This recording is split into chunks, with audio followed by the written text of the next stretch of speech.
Hey, g'day everyone, it's Mike from Finding Fish and welcome to Cuba. Today in this video, we're going to be discussing the differences between CAYO COCO and Varadero. Now, if you've been to Cuba many times, you probably don't need to watch this video, but this is going to be for people that constantly ask the question, what's the differences? Where should I go? Why should I go? What's it like? Is it safe? What about solo traveling to each of the places? So we're going to be discussing that and a lot more in this video, so let's dive into it.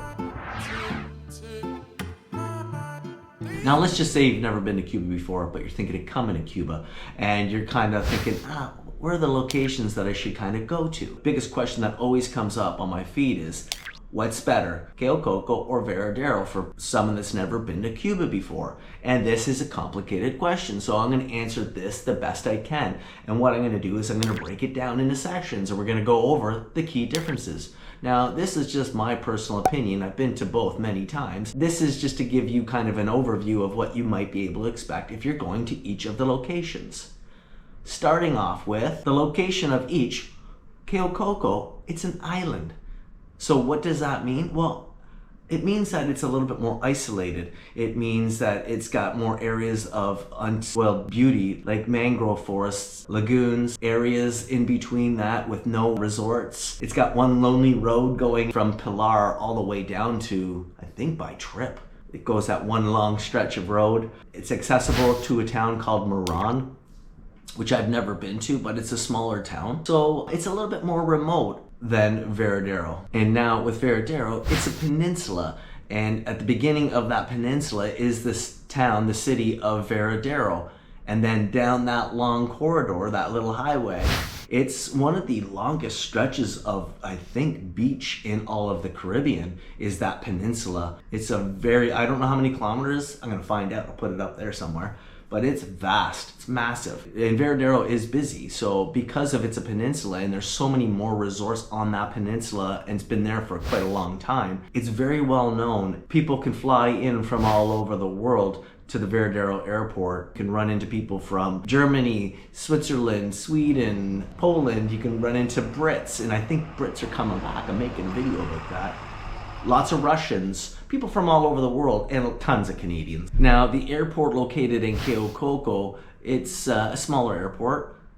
Your drive time, let's just say to Flamenco and Carib and Trip, they're gonna be your quickest locations to go to. I think Trip is around 20 minutes. Flamenco is around 25 minutes. With Varadero to, let's just put it out there, the Royalton. I believe the Royalton was about a 40-minute drive from Varadero into the Royalton, and maybe it's about 45 to 50 minutes to Grand Memories. The Alpatricia, the Azul, they're all around that 50-minute mark, maybe an hour, depending on how many drop-offs you have.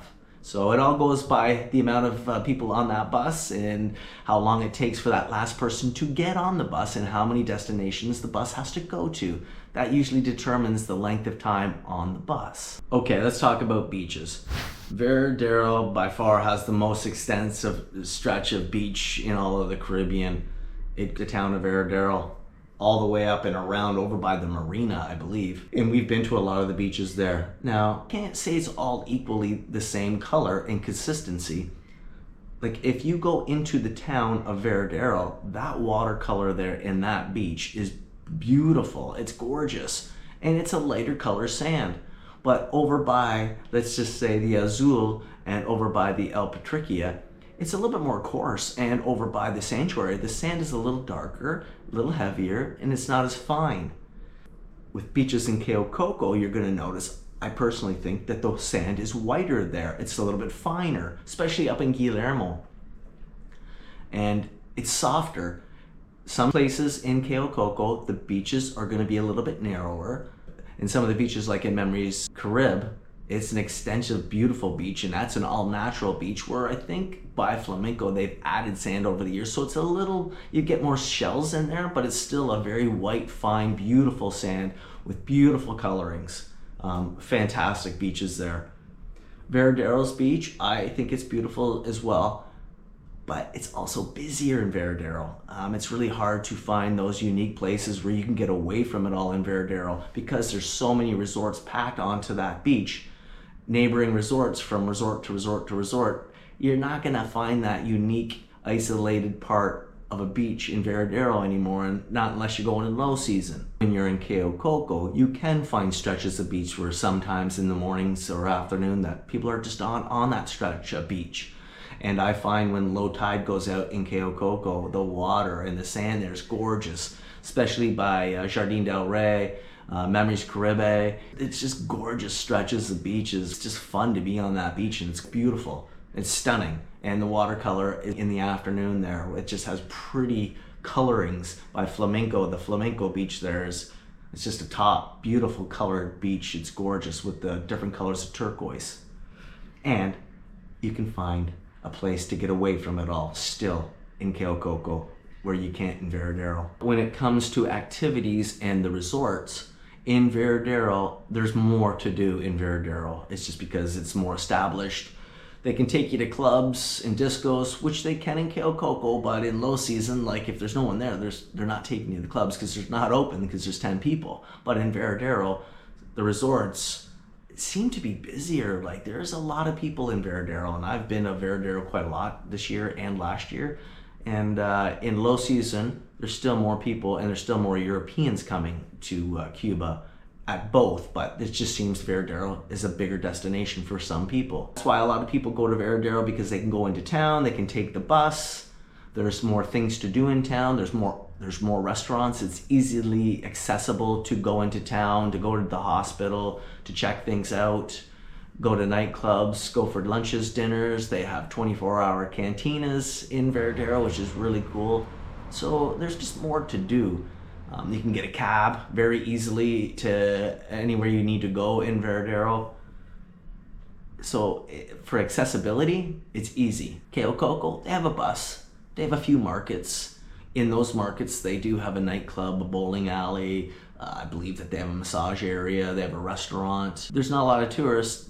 Some of that stuff's not open, and it can be very quiet with the little stores selling what they sell, but you know, it's quiet. It's more man-made.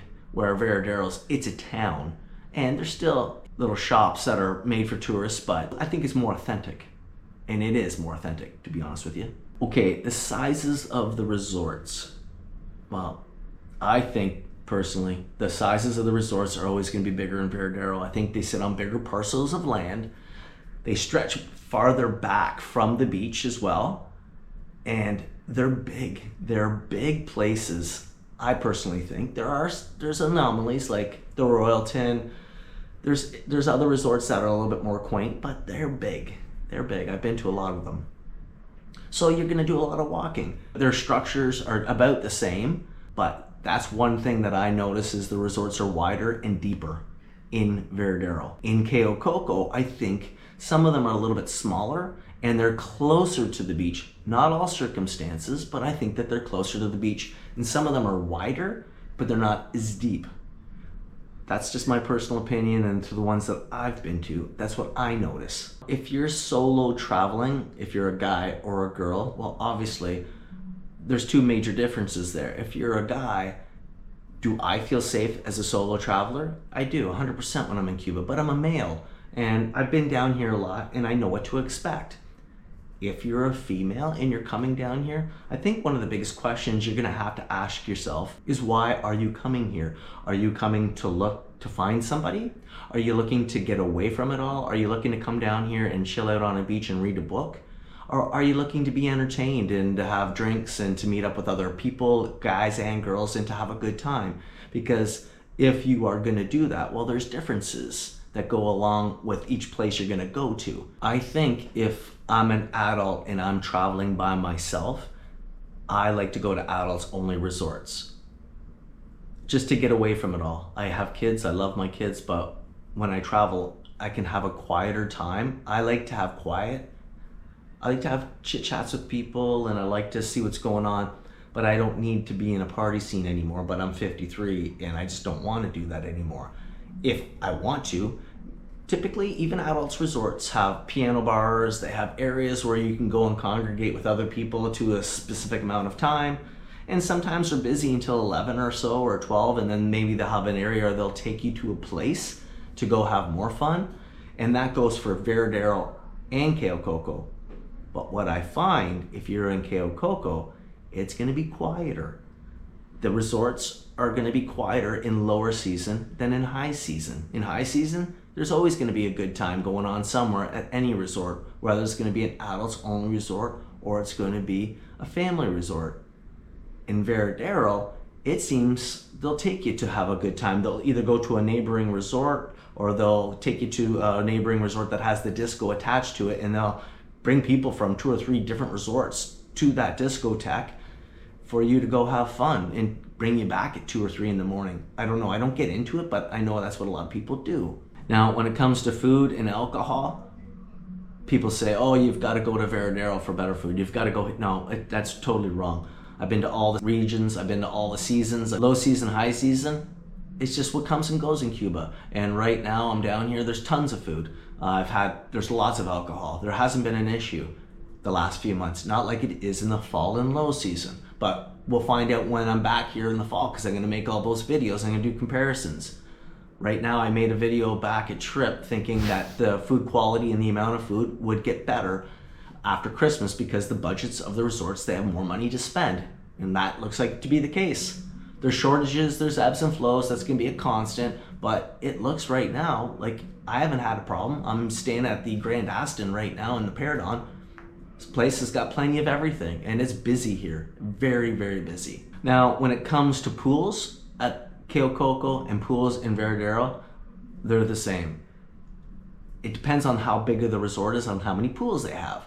But right now, like, I've been to a lot of the different pools and I like to go check out the pools, and they keep the pools clean in both areas that I've gone to. They do their best. I find that pools always take a brunt in Christmas and March break times because there's so many people in the pools, they just can't even keep them clean. Everyone's in the pool and spilling drinks and doing whatever they're doing in the pool. It's really hard to keep a pool clean when you have 1,000 people or 500 guests going through a resort every single day with sunscreen and spilled drinks and things going on like that. It's hard to keep pools clean, but they do their best.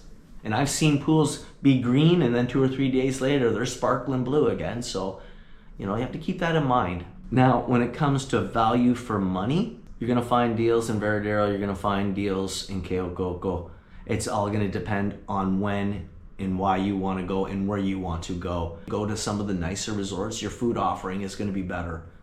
That's just gonna be a given. Your rooms are gonna be nicer, and it's gonna be true. Right now I'm staying at the Grand Aston, my room is gorgeous. The food quality here has been fantastic. I have nothing to complain about. Fantastic cappuccino. And the service has been relatively good the entire time. You know, you have ebbs and flows, people are tired. There's shortages of workers, stuff happens, people don't show up for work. You know, you have to go with the flow when you come to Cuba. It's not the same brush for every single resort. Resorts struggle from time to time with their own workers and with inflation here in Cuba, so keep that in mind. Last but not least, if you're coming as a solo traveler and you're a woman, it's hard for me to speak about that because I'm not a woman, but my wife has traveled down here before by herself and she felt safe the entire time, but I can't speak for that as a woman. I met a subscriber here, she's a single woman. Kids didn't come, the husband stayed at home, and she's having a good time, but she's at an adults only. And if I was a single person, I would go to an adults only. If I was a single woman, I would go to an adults only. That's just my personal opinion. You know? I've been to a lot of resorts in my lifetime, and sometimes the adults only resorts, people make sure that they look after one another, especially at this resort. Like the people that I'm hanging out with this week, there's about 20 of us. I can leave my bag right at my table, not like I do, but I always ask, hey, are you gonna be here for a while? People will always look after you, especially Canadians. I find Canadians always look after Canadians, no matter if you're from the Maritimes, Quebec, Ontario, out west. If you're coming down here by yourself, you'll probably easily make friends if you reach out to people and you'll be looked after. People always keep an eye on people down here. Hey, if I answered these questions for you and it did help you out, like and subscribe. And if not, guess what? Like and subscribe anyway, because I'll see you in the next video.